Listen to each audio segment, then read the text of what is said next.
Zay and Trevor, thank you so much for joining me today. I appreciate spending some time with you guys to talk about the mini series, the Adult Swim Small Camp Bucktooth. 3 episodes are already up on YouTube, so everybody can check it out. Tell me, where did this idea come from? Yeah, well, we wanted to make something different, make something a little slower, a little more old school. So I think Zay and Yeah. I we were like kind of tapping the reservoir, and yeah, where did this come from, Zay? Well, we were working on a previous project, and then I came up with a version of it, and then the title has something with Bucktooth, and the characters were supposed to be bunnies and rabbits. Mm. And then we were like, okay, we have this, opportunity to make an Adult Swim small. Why don't we make a thing about camp? I think here's the thing. It's so funny. I'm literally drinking out of a Camp Sunshine cup. It's a camp I used to go to when I was a kid. Um, so the thing is, like, I used to go to camp when I was a kid, but it was like a camp for kids with cancer. And Trevor, you say you've done camp stuff when you were a kid. Yep, I went to a camp too in the woods. Yeah. So I don't know. I think we just wanted to see something like maybe not a very raunchy version of this, but just oh, let's tell little experiences through rabbits in Atlanta camp. So yeah, and that's kind of like how the idea folded a little bit. Yeah, I was gonna ask that. If you guys had camp experiences, obviously, like you're saying you do. I think what I really love about it is that they're really short, but man, they got some really good punchlines, uh, they're just like laugh out loud moments in each of the episodes that I really didn't expect it to hit me that hard as far as like in my funny bone, and so I thought it was very well done. Tell me about creating some. Do you guys just have like a list of like little moments that maybe you wanted to create, or how did you guys pick out and the flag one? You guys have the one with the pit, and then the worm one. The ending of the worm one, I don't know why I found that so funny. I was like, what? Why is this so funny? But yeah, tell me about your creative process for making those punchlines. Well, Zay and I do a number of projects together. Zay has another cartoon, Buster and TJ, and a podcast, the Real Black Cousins podcast that we help him with. And in those sessions, I think we just started mapping out fun moments at camp. Camp always has like learning components. You learn pottery, you learn how to fish, and then it has a lot of regimen. So you wake up, you got to do things like clean up and hoist the flag and stuff, and just great chemistry between Zay and Javi, who's a big part of it. Sam Yeah. Wagstaff, Skeleton Realm live fame. Somewhere in there is the punchlines. Yeah. And what's really kind of like the important thing that we approach animation, we give it like, yes, we have a script and we have like an outline of like, okay, where is this kind of going?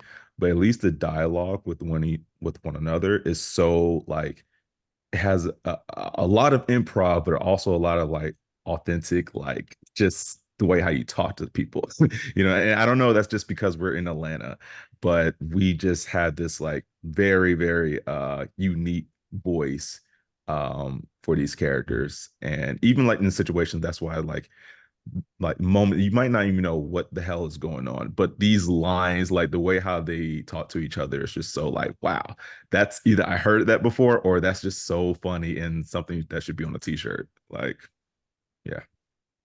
Yeah, yeah, you guys definitely create some of those great moments. You guys have a really good voice cast also. I mean, you guys have Big Boi on there. That was pretty cool. That's my favorite group growing up. And what do you how did that happen? Big Boi, just been knowing Big Boys since forever. It's Atlanta, so strange, you run into Killer Mike and Big Boi down here. And Yeah. Big Boi and I went on a lot of adventures, and he's just loved. We share the same dream in life, which is to grow up and make cartoons. So he's always down to play when it comes to cartoons. But we Yeah. have some other cool heads in there too. Henry Welch, who was on a lot of the he's been on like every Big Boi album and Speaker Box Love Below on the interludes. And then Lil Rod, really a man of the people, who's, you know, coined the worm. And but that's not it, you know, that meets Skeleton Realm live, Sam Wagstaff as in there, and Javi and Ariel. We have a lot of cool voices. Yeah, yeah. And also like it's so funny, like I never expect to like work with Big Boi, but it's not a surprise that you just run into a person like a legend like that. I don't know. I think that's just our just way of living when you're around living legends, like, you know, Atlanta legend. You might run into them at a gas station, or you might just go in their studio and make a whole ass cartoon. So it's like very random, but it just makes sense. Like it's not like, you know, but like Big Boi has been like a like I don't he's been a great sport being in something that's like so silly and like something that's like you wouldn't expect him to be. And I think that's like the whole reason of like trying to do these cartoons. Like we try to show some people like things you don't expect and you never think of. And that's just the way how we should, you know, watch new cartoons anyway, you know? Yeah, I guess it's really a way to loosen up and really just have fun. Now with Adult Swim Smalls, is this maybe kind of a proving ground to see if this show has wheels to be bigger? Is it something that you guys hope to maybe expand to into 15, 30 minutes, you know, more episodic for television? What's the plan going forward? More cartoons. More Long cartoons. more cartoons. Longer cartoons. Yeah, definitely.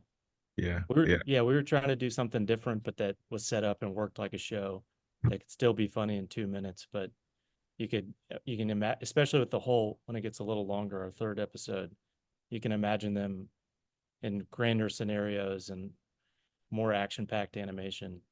But we have that really strong foundation of great characters and a great setting and a good look and great voices. So Yeah. And I think we're just getting the hang of like, you know, in the beginning, it was like, okay, how is this going to turn out? And after just like watching it as a whole, it's like, oh, I want to spend more time with this. Like, I want to like venture out into the world of Camp Bucktooth. So, yeah, and then you know, and have those like bigger moments, you know, that everyone wants. So, yeah, more Yeah, cartoons. I could definitely see it getting bigger and having more time on television because I had a lot of fun with it and I definitely personally myself wanted more. I do want to ask you guys just your background a little bit. Like, you know, where did your love for animation come from? I draw. I'm an artist as well. So I've been drawing since I was like maybe in preschool, and I've always watched like Looney Tunes, SpongeBob, Tom and Jerry, a lot of chaotic cartoons. And then you know I got into a lot of adult animation like South Park and Family Guy. So that kind of like you know warped my whole little world. My love for like cartoons, but I didn't like plan on trying to be like this animator or person in the cartoon world. I just know I'm just, you know, around it. You know, I went to art school. I dropped out of art school, but like I just knew I wanted to like create stories, you know, no matter what the form will be. But I think we're just in a great time for animation and just like, you know, I'm curious to see what I can pull off in this era and from the past experiences I've already had with Adult Swim. So yeah, I'm a lover of animation in all kinds. same here. Yeah, I mean, I got started making music videos and just, you know, I wasn't very good at it. So I decided, well, hell, I'll make some cartoons instead. And then just fell in love with the whole process and people who like making cartoons, the whole collaboration process, it's really collaborative, all the different crafts and technical skills you got to have. So, you know, dream job. Plus, you know, you It's get to not do, easy. it's not easy and you get to do really weird things in animation that can't do in live action. So it's not easy, and love storytelling, you know, love bringing these like Atlanta voices to life in a weird way. So Yeah, so I'm guessing the hope maybe is to kind of continue the song, make it a little bit bigger, and kind of showcase more of that Atlanta love in your storytelling. Is that kind of what I'm getting at? Oh, for sure. definitely, That's everything we produce. definitely, yeah. There's not enough of it. Yeah, Atlanta's, yeah, just one of those places where if you go just right over there, it starts getting really weird. And that's what we want to see in the cartoons. yeah, no, it's done very, very well. Gentlemen, I appreciate you spending a few minutes with me and to talk a little bit more about this. I really hope that we get to see either more shorts or see it in a longer format because I think you guys got something great here. Thanks. Thank you.